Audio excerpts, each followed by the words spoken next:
o nosso usuário já está sendo criado e inclusive já está sendo retornado para a gente um ID, né, que foi criado o nosso, ao qual foi criado o nosso usuário. Beleza? O que a gente vai fazer aqui, ó? Lá no nosso Firebase Create with Email and Password, a gente só não vai printar aqui, né? Na verdade, o que eu quero fazer? Se der tudo certo, eu quero retornar essa credencial para quem mandou criar o meu usuário com e-mail e senha.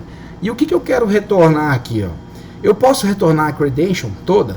Posso, é uma das formas. Eu posso retornar a credencial inteira e ir lá no nosso repositório fazer alguma coisa com ela.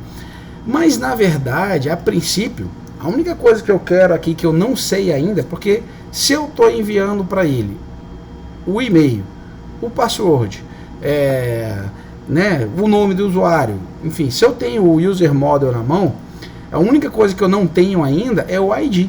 Então, a princípio, eu vou pedir aqui para que ele me retorne apenas uma string, beleza? Ou nulo. Por que nulo? Porque pode dar erro, beleza?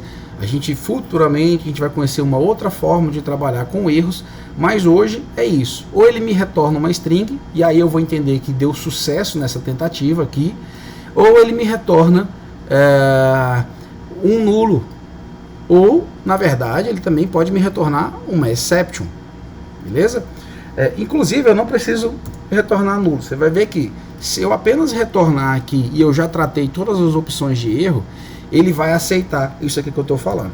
Então eu vou retornar uma string. Ó. Se eu retornar uma string, beleza?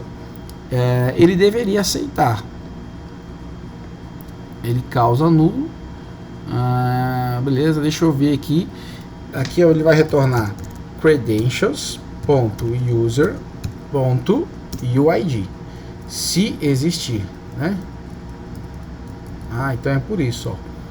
Aqui, ó, essa UID ela pode ser nula, então por isso que eu vou mandar assim mesmo, ó. Pode ser que ele me mande nulo, beleza? Se o usuário não existir, se der algum problema aqui na criação do usuário, o usuário não existir e ele for nulo, então ele me retorna um nulo.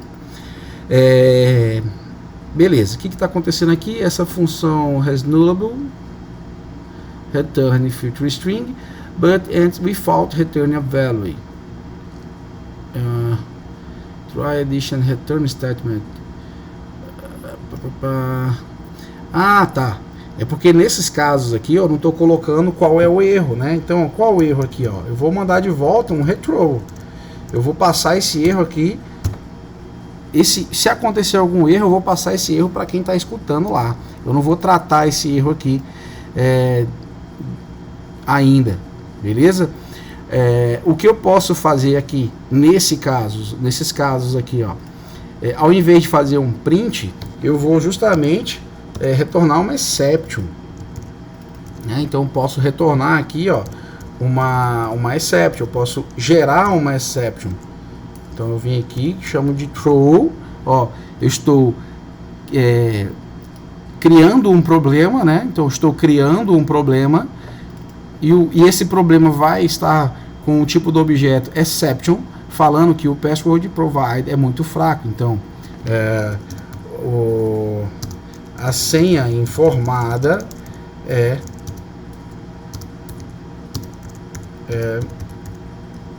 fraca, beleza? E aqui o e-mail já existe, uma conta com esse e-mail.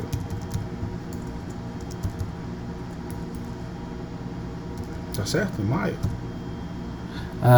Beleza. Certo? Então, ó, aqui eu esqueci de gerar o problema, né? Então, ó, throw. Gere um problema. Aí ele vem aqui, manda para cá e ele só manda de volta para quem chamou esse camarada aqui. Vamos ver. Return null. Tá. No fim de tudo, se ele fez aqui qualquer coisa e não deu certo, ele vai pegar e retornar nulo aqui no final. E lá na nossa aplicação a gente vai saber que isso aqui quebrou de alguma forma. Certo? Beleza. O que eu vou fazer aqui agora? Ó? Eu chamei esse cara aqui sem armazenar essa informação em lugar nenhum. Esse meu create user agora não me devolve aqui uma string, e essa string aqui é o ID do usuário que foi criado.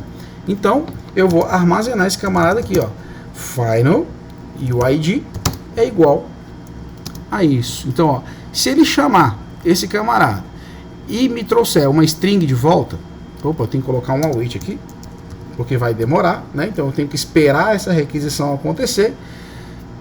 Só para você ver a diferença, quando eu passo o mouse aqui e existe um await, ou seja, esse método é futuro, eu mando ele aguardar executar esse método todo.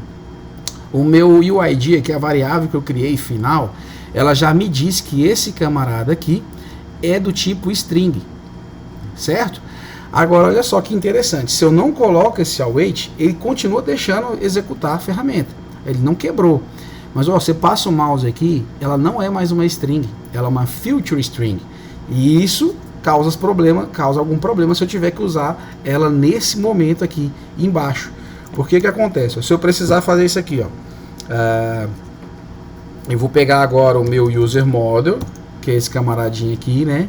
E eu vou armazenar esse UID aqui, ó, né? Então agora eu já sei qual é o ID do usuário e eu quero armazenar. Olha o que ele fala aqui para mim, ó, cara, você não pode acessar essa variável porque você está esperando aqui em ID uma variável do tipo string, mas eu estou te retornando um future string, e aí você não vai conseguir utilizar. Por quê? Na linguagem no momento aqui do debug, né, no momento que estiver rodando a aplicação, ele vai ler a 13 e vai ler a 10 antes mesmo de ter terminado a 13. E se eu não terminei a 13, que informação que eu vou passar aqui se eu ainda não sei? Se ainda não sei se terminou de acontecer? Provavelmente não, né?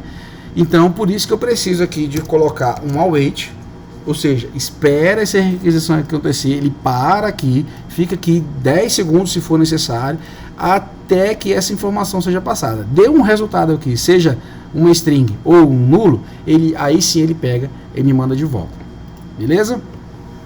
É isso. Feito dessa forma aqui, ou seja, eu alterei agora o meu user ID, né? E vou setar agora que o meu usuário ele está logado. O meu usuário logado vai ser esse usuário que eu acabei de completar, porque ele não estava completo e agora ele está completo. Faltava só o ID aqui para ele. Vamos ver se funciona. Como é que está na nossa aplicação aqui. Ó, inclusive ele já tinha setado aqui da primeira vez, só que ele não tinha o usuário, né? Agora ele tem o ID do usuário. Então eu vou restartar a aplicação aqui só para não estar logado. Podia fazer logoff também, né? Beleza, vou entrar aqui, vou criar uma conta. Vou criar uma conta agora chamada Vanessa. O e-mail da Vanessa vai ser vanessinha@gmail.com. A senha, vamos colocar 1, 2, 3, 4, 5, 6. 1, 2, 3, 4, 5, 6. Criar conta. Beleza, deu tudo certo, retornou. Ó, o ID aqui do usuário, ó, então essa informação aqui foi passada para o nosso usuário e o nosso user model, né? Esse cara que a gente tem na mão aqui, ó. Quem é ele? Agora ele é Vanessinha, beleza? E ele já tem um ID, ó. Antes ele não tinha esse ID. Aqui no início, ó, aqui na linha 10, aqui, ó, esse user veio sem ID. Ele veio sem o ID, eu fui lá, mandei o Firebase criar, ele me entregou de volta, se deu tudo certo, ele me entrega de volta aqui e me passa o ID e o usuário está logado. Fechou? Beleza, a aula que vem a gente vai dar continuidade para isso aí. Só lembrando que de alguma forma, no futuro, eu vou precisar também salvar, linkar, né, esse usuário aqui com o nosso banco de dados. É uma etapa que vai ser adicionada aqui em algum momento. Por enquanto, a gente só está criando o e-mail e logando no sistema. E permitindo ele estar logado aqui no sistema. Beleza? Valeu!